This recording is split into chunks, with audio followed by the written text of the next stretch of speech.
Jose Chung's from outer space, and by the way, in that title, the apostrophe S is a possessive, not a contraction. It's not that Jose Chung is from outer space, but is rather writing a book called From Outer Space. Anyway, the episode starts out with a fake-out. What we think is an alien spaceship is actually just the cherry picker of a guy named Rocky, checking power out here in the middle of the night while a couple of teenagers are out for a fun time when the car dies. And an alien spaceship appears, and soon little gray men show up. The couple pass out and are grabbed, dragged from their car when...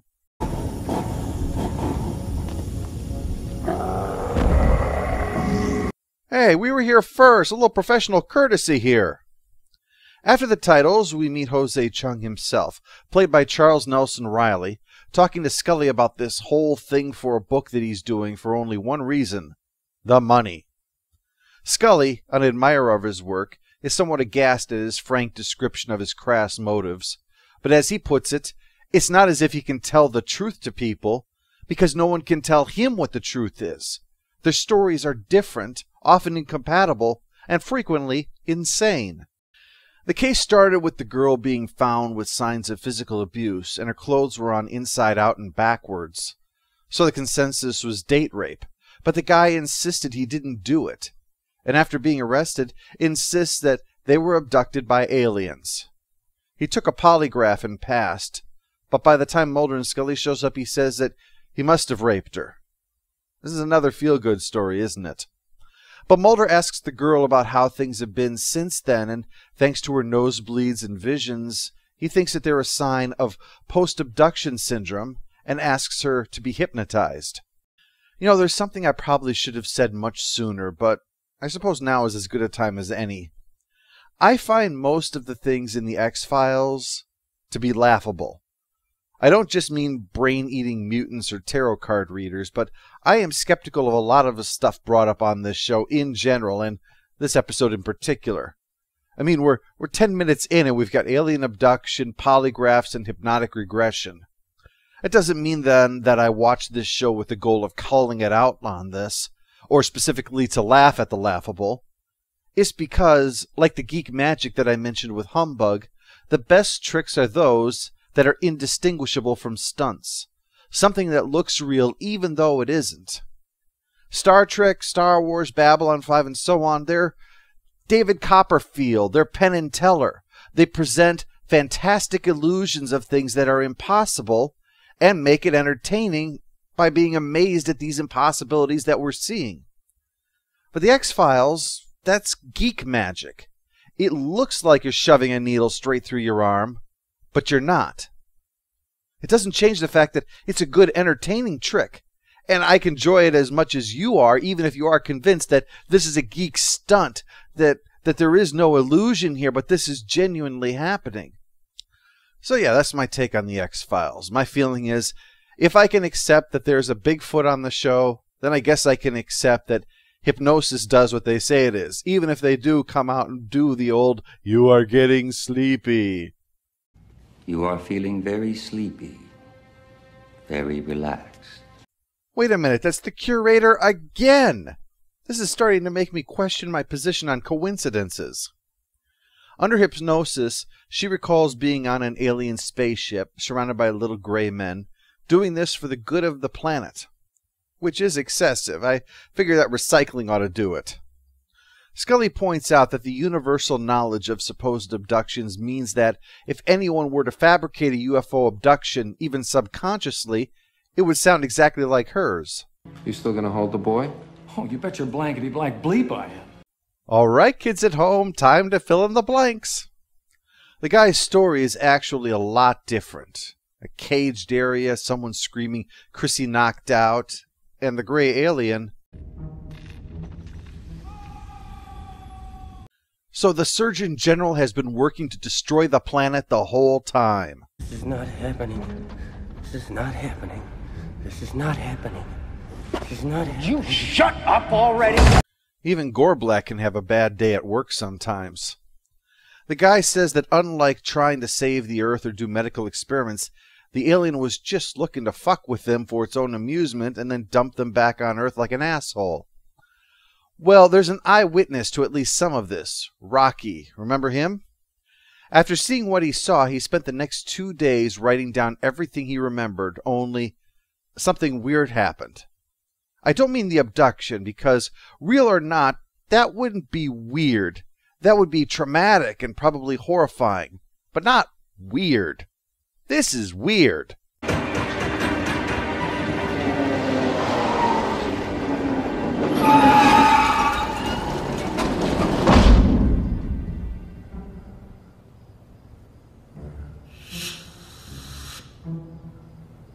No other object has been misidentified as a flying saucer more often than the planet Venus. The thing to remember with this episode is that it predates the Men in Black film by several years, when it was still mostly known just in the vein of UFO study and conspiracy theorists. The MIB talks about Venus, vision neurology, and Jimmy Carter, and then threatens Rocky before he and his unseen partner disappear into the night. The threat was over Rocky's memoir, which is in screenplay format, all about his truck stalling and witnessing the alien threatening the Greys. But then the alien stops with the menacing to head over and talk to Rocky, speaking ye old English. That is the domain of the third alien, whose name, he soon told me, was Lord Kinboat. That's ridiculous. Obviously he's a baron. Mulder admits that Rocky has likely left his brain somewhere on Venus, but the first part of his story does match what the guy said, and he wants the girl hypnotized a second time. Sure enough, this time she confirms her date's story, adding that after she was done, she was picked up by the Air Force and pumped for information before having her memories wiped. Well, time to visit our next kook. I know how crazy this is going to sound, but I want to be abducted by aliens. Why? Whatever for? I hate this town. I hate people.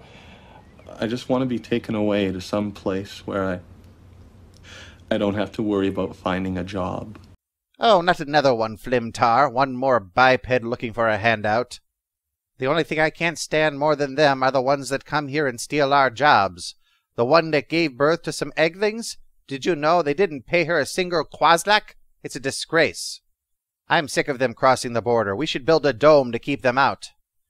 Anyway, after the guy spots the dead alien, he reports it, and words fail me. One of them was disguised as a woman, but wasn't pulling it off. Like her hair was red, but it was a little too red, you know? And the other one, the tall, lanky one, his face was so blank and expressionless. He didn't even seem human. I think he was a mandroid. The only time he reacted was when he saw the dead body. Yeah, that's a bleeping dead alien body if I ever bleeping saw one. I really loved Darren Morgan's willingness to pick on Mulder in general and David Duchovny in particular. The wannabe abductee is invited to the autopsy of the alien, where he brings a camera to record the whole thing.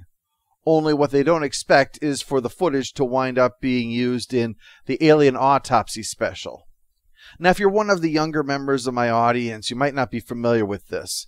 It was this controversial special on Fox of what was supposed to be such an autopsy, and hosted by, of all people, Jonathan Frakes of Star Trek The Next Generation.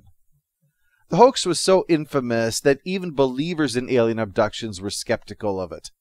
So who could possibly be a better host than William T. Riker?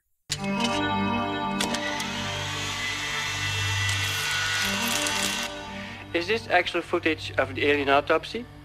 Or simply a well-made hoax? Yes, it's Yappy.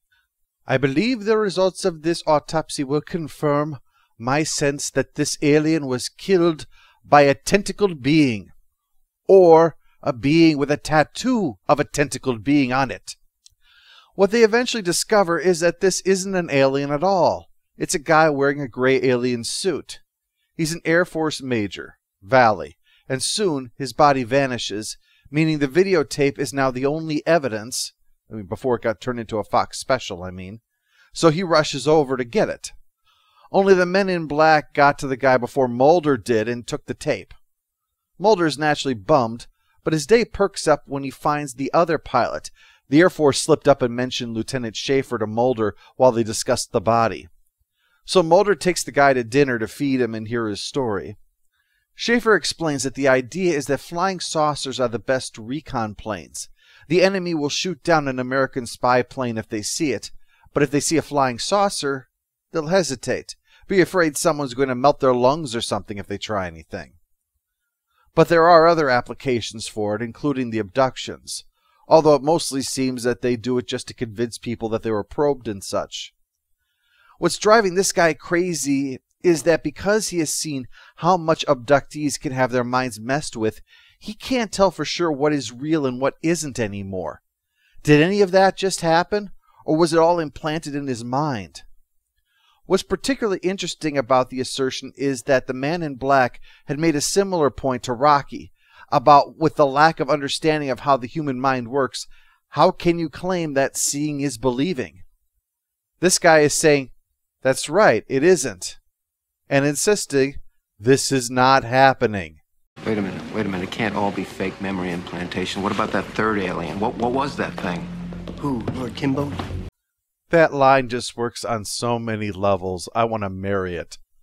So as you see, Schaefer's hauled off by the Air Force. The thing is, Jose Chung has been doing this investigation himself and was at that restaurant on that very night. The cook didn't mention any Air Force guys. Instead, he mentioned a weird story about Mulder coming in, sitting down, identifying himself, and then ordering a piece of pie before asking a question, which he does for every single question, which I have to admit really makes me crave some pie right now. I have no joke to tell. I'm just hoping that saying that will stop me from going to Perkins and buying a pie. Now Mulder returns and comes across the Men in Black, waiting for him, going through Scully's things in her motel room. That they purposely dress and behave strangely so that if anyone tries to describe an encounter with them, they come off sounding like a lunatic. I find absolutely no reason why anyone would think you crazy if you described this meeting of ours. You're feeling very sleepy, very relaxed. Alex Trebek, the game show host? I have no idea how I can possibly come up with something to follow the things in this episode. Scully has no memory of any of this the next day either, and then the two are called down to see the wreckage of a crashed experimental plane, with the two pilots, Schaefer and Valley, found dead in the wreckage. So that means that everything has been covered up nicely, and so a disappointed Jose Chung has to go off and try to write his book the best he can with what he has, only to get a visit from Mulder finally. Mulder wants him to not write the book because, well, trying to present information makes people sound like idiots because we're not ready to comprehend that. And it's unfair. Almost as unfair as my wife saying she won't go to Perkins to get me a pie, damn it. Why can't I have pie? I want a Halloween pie for Halloween. Is that too much to ask? Anyway, he writes the book or something, I don't know. Caring is for people who have pie. Jose Chung's From Outer Space gets a stamp of strongly recommended. This episode is brilliant, but its weirdness can turn some people off. Nevertheless, it is so saturated with nuances that it's hard to even adequately describe without simply stating every detail. There's just an amazing amount of these tiny little facets to the episode. I'm not even getting into the constant swearing of Detective Manners, inspired by director Kim Manners, who is reported to be quite foul-mouthed while making the show. What makes this a truly spectacular success is how effectively it handles its central precept, that however much the titles insist that the truth is out there, that what is actually the truth can be impossible to find, because no one can say what it even is. There was a fear that this was even going to be considered a mockery of the X-Files, but the episode walks a fine line to find humor, but not find humor through ridicule, finding it instead in the narrative equivalent of cognitive dissonance, where one person's certitude contradicts another's certitude. See our alien autopsy guy, for instance, and his insistence that Mulder and Scully both threatened that he was a dead man, the same way that Rocky's account said that the Men in Black threatened him by telling him he's a dead man. It twists around on itself like this tangle of snakes, and That's why I think it might not be for everyone, but if you feel like a trip further down the rabbit hole, this is a great outing.